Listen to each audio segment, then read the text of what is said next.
आज ही Doubtnut app download करें। Doubtnut पर होगा अब आपके सभी मैथ्स, केमिस्ट्री, फिजिक्स और बायोलॉजी डाउट्स का सफाया। बस अपने क्वेश्चन की फोटो खींचो, उसे क्रॉप करो और तुरंत वीडियो सोल्यूशन पाओ। Download now. क्वेश्चन है which is an alicyclic compound. तो हमें यहाँ 4 कंपाउंड गिवन है, हमें बताना है इनमें से कौन सा कंपाउंड एलिसाइक्लिक होगा।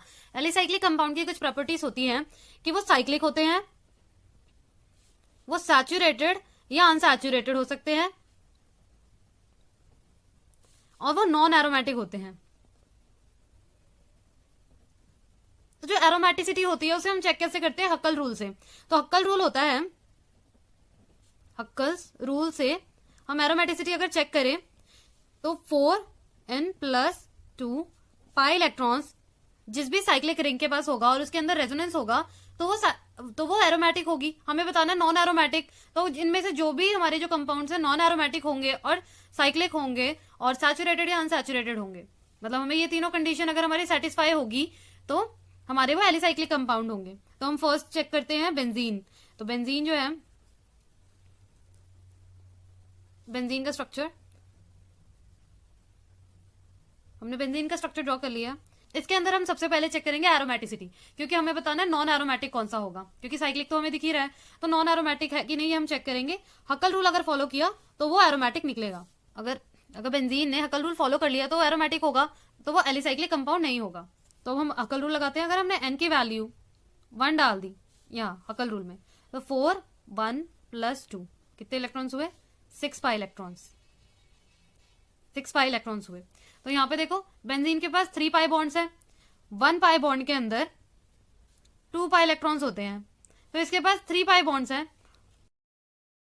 बेंजीन के पास 3 पाई बॉन्ड्स हैं।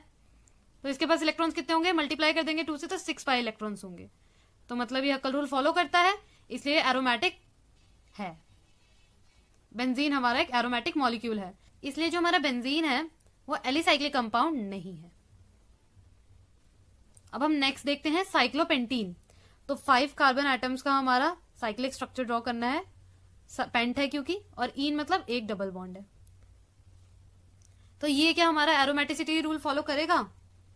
देखो इसके अंदर देखो, ये साइक्लिक भी है, ये अनसैचुरेटेड कंपाउंड है क्योंकि इसके पास एक डबल बॉन्ड प्रेजेंट है, और ये नॉन एरोमेटिक है क्योंकि एरोमेटिक की एक और कंडीशन होती है कि जो रिंग के सारे कार्बन एटम्स होंगे वो sp2 हाइब्रिडाइज्ड होंगे। हमारी एरोमेटिक की कंडीशंस जो है हक्कल रूल फॉलो करेगा, sp2 हाइब्रिडाइज्ड होंगे सारे कार्बन एटम्स, और क्या होता है कि जो इलेक्ट्रॉन्स है, जो पाई इलेक्ट्रॉन्स है, वो डीलोकेलाइज होंगे। जितने हमारे पाई इलेक्ट्रॉन्स बनते हैं हक्कल रूल के, वो डीलोकेलाइज होते हैं, या वो एक दूसरे के साथ रेजोनेंस में होते हैं जो पाई इलेक्ट्रॉन्स होते हैं। तो इसके अंदर हमारे जो ये जो हमारे 3 कार्बन एटम्स है, ये तो sp3 हाइब्रिडाइज्ड है, ये तीनों हमारे sp3 हाइब्रिडाइज्ड है, और ये दोनों sp2। तो इसलिए जो हमारा साइक्लोपेंटीन है वो एक नॉन एरोमेटिक कंपाउंड है। अगर ये नॉन एरोमेटिक कंपाउंड है इसलिए ये एक एलिसाइक्लिक कंपाउंड है, तो हमारा ऑप्शन भी एलिसाइक्लिक कंपाउंड है। नेक्स्ट है पिरिडीन। तो पिरिडीन का अगर हम स्ट्रक्चर देखें, हम पिरिडीन का स्ट्रक्चर देखेंगे।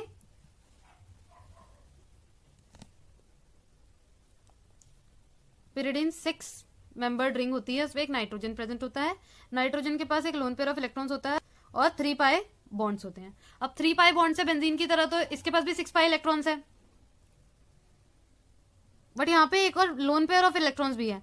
बट जो ये लोन पेयर ऑफ इलेक्ट्रॉन्स होते हैं ये परपेंडिकुलर होते हैं जो हमारे रिंग के पाई बॉन्ड्स हैं, इसलिए ये रेजोनेंस में इन्वॉल्व नहीं होते, तो हम इनको काउंट नहीं करते हैं पाई इलेक्ट्रॉन्स में। तो जो हमारा पिरिडीन है उसके पास भी 3 पाई बॉन्ड्स है, इसलिए 6 पाई इलेक्ट्रॉन्स है, तो ये भी एरोमेटिक है। तो अगर एरोमेटिक है तो एलिसाइक्लिक कंपाउंड ये नहीं है, इसलिए जो हमारा ऑप्शन सी है वो भी एलिसाइक्लिक कंपाउंड नहीं है। नेक्स्ट है पायरोल। तो हम पायरोल का स्ट्रक्चर चेक करेंगे। पायरोल हमारे 5 मेंबर्ड रिंग होती है, एक हमारा होता है नाइट्रोजन,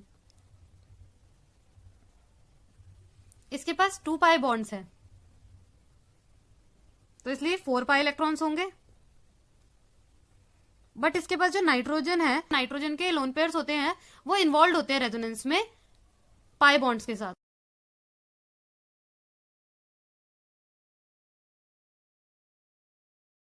तो इसके ऊपर आ जाएगा इसका हाइड्रोजन, और इसके ऊपर आ जाएगा एक पॉजिटिव चार्ज, क्योंकि यहाँ पे डबल बॉन्ड हो गया, यहाँ पे हमारा लोन पेयर ऑफ इलेक्ट्रॉन्स गया तो यहाँ पे डबल बॉन्ड आ गया,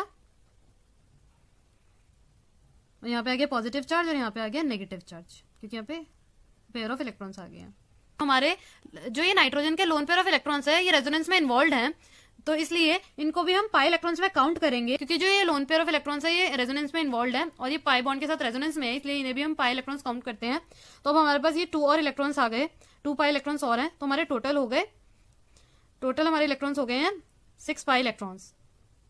तो ये भी हक्कल रूल फॉलो कर रहा है। 4 अगर हम n की वैल्यू 1 रखें और +2 तो 6 पाई इलेक्ट्रॉन्स आ रहे हैं, तो इसलिए हमारा जो पायरोल है वो भी एरोमेटिक है। और अगर ये एरोमेटिक है तो हमारा जो पायरोल भी ऑप्शन डी जो है, जो हमारा पायरोल ऑप्शन डी है, पायरोल क्योंकि एरोमेटिक है इसलिए ये भी एलिसाइक्लिक कंपाउंड नहीं है। जो हमारा एलिसाइक्लिक कंपाउंड है वो नॉन एरोमेटिक होने चाहिए, और जो हमारा ऑप्शन ए, सी और डी है ये तीनों हमारे एरोमेटिक कंपाउंड्स है और साइक्लोपेंटीन नहीं है, इसलिए हमारा जो ऑप्शन बी है साइक्लोपेंटीन सिर्फ वही एलिसाइक्लिक कंपाउंड है हमारे गिवन ऑप्शंस में। Thank you. क्लास 6 से 12 से लेके नीट, IIT, JEE मेंस और एडवांस के लेवल तक 10 मिलियन से ज़्यादा स्टूडेंट्स का भरोसा। आज ही डाउनलोड करें डाउटनेट ऐप या व्हाट्सएप कीजिए अपने डाउट्स 8400 400 400 पर।